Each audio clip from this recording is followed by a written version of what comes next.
Analisa yuridis. Berdasarkan fakta-fakta tersebut di atas, maka sampailah kami pada pembuktian mengenai unsur-unsur tindak pidana dari pasal yang kami dakwakan terhadap terdakwa, di mana berdasarkan fakta hukum yang terungkap di persidangan, perbuatan terdakwa termasuk dalam pelanggaran pasal 340 KUHP junto pasal 55 S 1 ke 1 KUHP dengan unsur-unsur sebagai berikut. 1. Barang siapa. 2. Dengan sengaja dan direncanakan terlebih dahulu. 3. Menghilangkan nyawa orang lain. 4. Turut serta. 1. Unsur barang siapa. Bahwa yang dimaksud dengan setiap orang adalah sama dengan barang siapa, yaitu merujuk siapapun juga yang dapat menjadi subjek hukum, pendukung hak dan kewajiban, yaitu orang perseorangan, naturalist person, dan atau badan hukum, reh person, yang dapat dimintai pertanggungjawaban menurut hukum atas semua perbuatannya. Dalam kaitan ini adalah pelaku tindak pidana.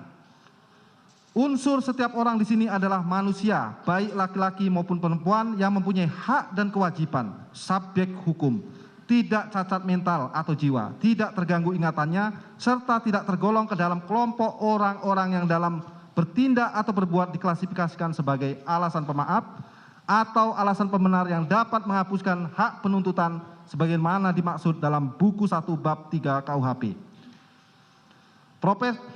Profesor Mulyatno mengatakan berdasarkan ajaran pertanggungjawaban, untuk adanya kemampuan bertanggung jawab maka harus memenuhi 2 hal sebagai berikut. 1. Kemampuan untuk membeda-bedakan antara pembuat yang baik dan yang buruk sesuai hukum dan yang melawan hukum. 2. Kemampuan untuk menentukan kehendaknya menurut keinsapan tentang baik dan buruknya perbuatan tadi. Yang pertama merupakan faktor akal, intelektual faktor, yaitu dapat membedakan antara perbuatan yang dibolehkan atau yang tidak. Sedang yang kedua merupakan faktor perasaan atau kehendak, yaitu dapat menyesuaikan tingkah lakunya dengan keinsapan atas nama yang tidak mampu menentukan kehendaknya menurut keinsapan tentang baik dan buruknya perbuatan tadi.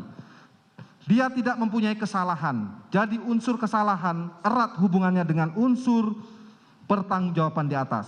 Berdasarkan uraian di atas maka akan diuji apakah terdakwa yang dihadapkan di persidangan ini secara yuridis memenuhi kriteria unsur tersebut di atas.